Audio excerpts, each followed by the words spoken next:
So here we are with our SAP GUI open. And the first thing we're going to do is find the data dictionary in the SAP menu. So open up the Tools menu, choose the ABAP Workbench. Under Development, you'll then see SE11 for the ABAP dictionary. Double click it, and you'll then be presented with the first screen for the ABAP dictionary. So let's go through the different options that we see on the screen. The first one we see is Database Tables. This is where we can enter an existing table name, followed by a display to have a look at the technical components of the table. Then we have Views. A view is similar to a table, but all it is a table structure. It doesn't contain any data. Then we have Data Types. Data types are what can make up our database tables, and we'll have a look at those soon. We have Type Groups, Domains, Search Help, and Look Objects. Let's focus on creating a table first of all. So what we want to do is click on the Database Table option, and in this exercise we're going to focus on creating a transparent table. There are other types of tables, such as cluster tables and pool tables, but you don't need to know about those just now. All we want to do is create a transparent table. And when we create our table, we need to ensure our table name adheres to the customer-defined namespace.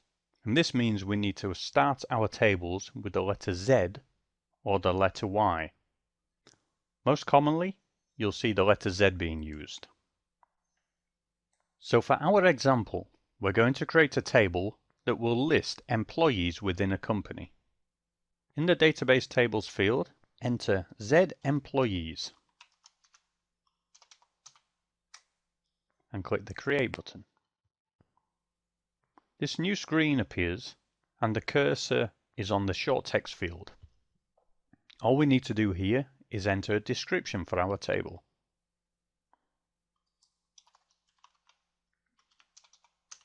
Just type in employees. Now under the short text you can see various tabs, and the one that's highlighted at the moment is the Delivery Maintenance tab. For the Delivery class, click on the field and click the drop down button. This shows you a list of delivery classes that you can choose for your table.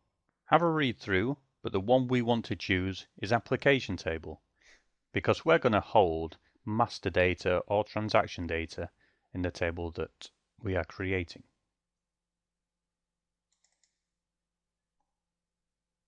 And in the Data Browser / Table View Maintenance field, click the drop down again and choose Display Maintenance Allowed. This will allow us later on to enter data directly into the table. And before we go any further, click the Save button. Now this window pops up, Create Object Directory Entry. Now what this is all about is any development we do within the SAP system. Quite often we do the development in our development environment, and we have to move the development through to our quality assurance environment and then through to production. And this window allows us to choose the development class, which has config behind it the actual transport route that we want to use for our development. But in our case, we're just running through this example scenario and we don't want to move our developments into another system. So all we need to do is click Local Object, and what will happen is you will see $temp appear as the development class. And that means to the system, this object is only to exist in our development environment and we do not wish to transport it any further. So click the Local Object button and we can see down at the status bar at the bottom of the screen, our table has been saved. Now if you go to the Go-To menu and choose Object Directory Entry, we can then see the Change Object Directory Entry pop-up box, which is very similar to the previous one. We can see that the development class has been changed to $temp. Close that window. So the next thing we want to do is start entering the field names for our table. There are a few guidelines that we need to keep in mind when creating fields within our table. Firstly, our field names can start with any letter at all. They do not have to begin with a Z or a Y like our table names themselves. The field names can have a maximum of 16 characters. Our tables must have at least one key field. This is used later on for searching and sorting of data, and they identify each record as being a unique record. You can assign an initial value to a field. Let's say in our example, we had an employee class. Let's say the majority of our employees are going to be regular staff. So let's say we have an initial value of S for staff, but we do have some employees that are directors. Maybe they have a code of D. So we can say our initial value would always be an S, but allow the user to change the value to a D later on. Every field that we use in our table is made up of what we call a data element. And the data element defines specific attributes of each field. One word of warning here, data elements must adhere to the customer namespace again. So they must, for anything new that we create, begin with the letter Z or Y.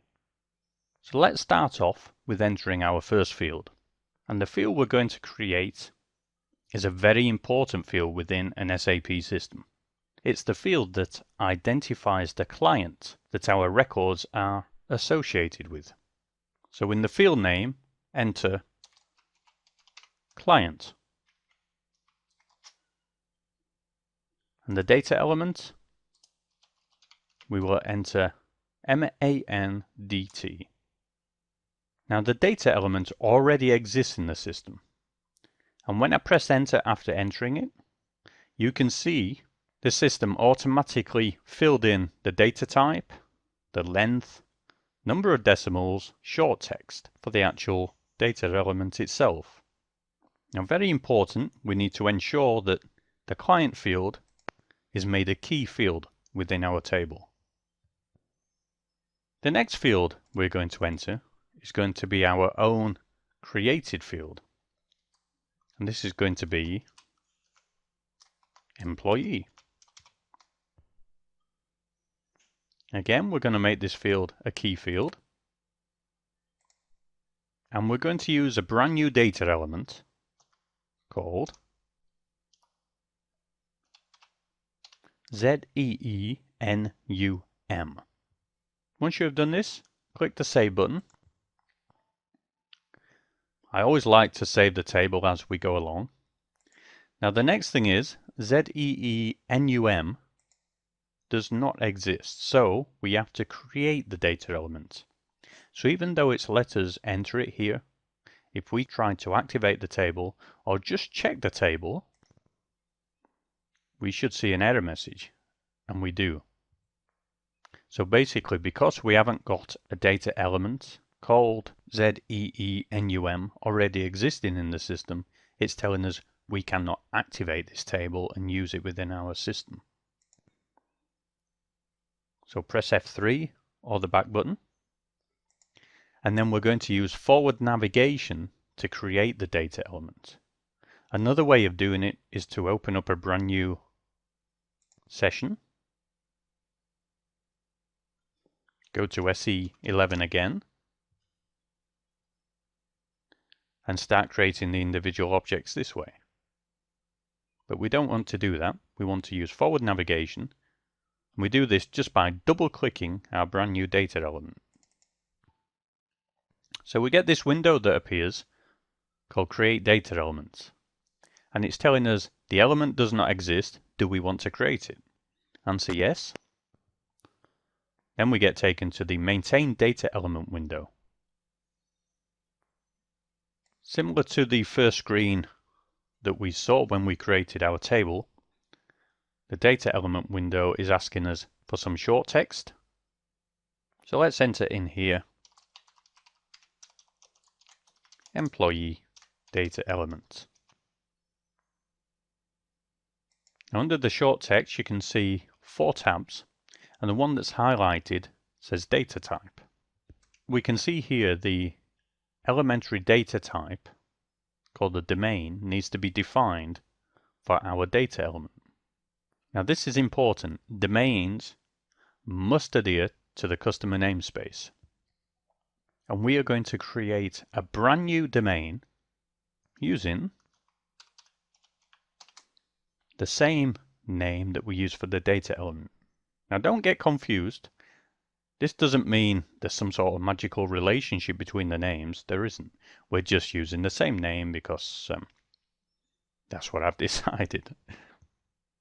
So enter ZEENUM. And once again, we're going to use forward navigation to create the domain. So double click the entry. It's telling us our data element has changed and do we want to save it before creating our domain? Choose yes. We get the Create Object Directory entry window appearing again. And just as before, we want to save this development to the $temp development class. So you can either just click the Save button or just click the Local Object button. So now because we've used forward navigation, it's telling us that the new domain we are trying to create does not exist. Choose yes to create the domain. And once again, enter some short text that describes what the domain is going to be used for.